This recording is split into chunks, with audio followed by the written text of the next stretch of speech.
inspiration comes from my lived experiences.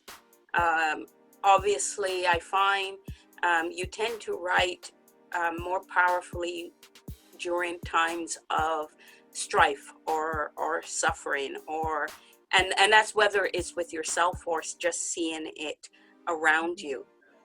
That tends to be a lot of my muse, but the biggest one is just about life.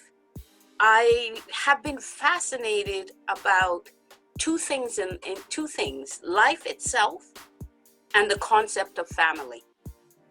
Because I had such struggles as a young child in family, and we went to church.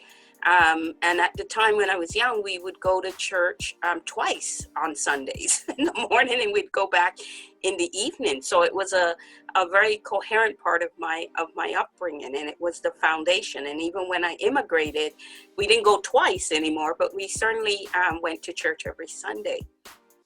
And I never understood the teachings. I was a restless churchgoer. I remember my mom having to put candies in her purse, and once the sermon and other things started going, she would hand out these candies to keep us occupied, because usually you'd go to Sunday school, and then after Sunday school you'd come up into the main church, and she always had something there to keep especially me occupied. And I remember the nudges as I'd be opening these candies, and I listened. It wasn't that I wasn't listening. I listened, but it made no sense to me because I didn't understand how this thing called God could have people suffering. I didn't understand it.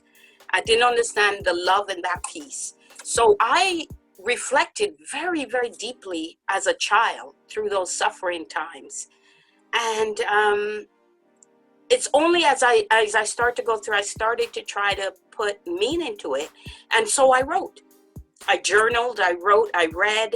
Reading books was my reprieve, to the point of the library I was so close to the librarian.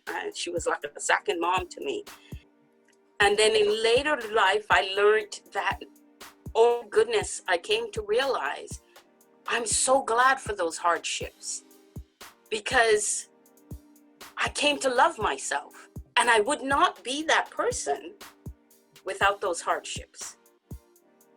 So I came to love that aspect of life, and just that, don't look at hardships negatively. They're actually positive learning experience, and they're crafting the amazing person that you can become.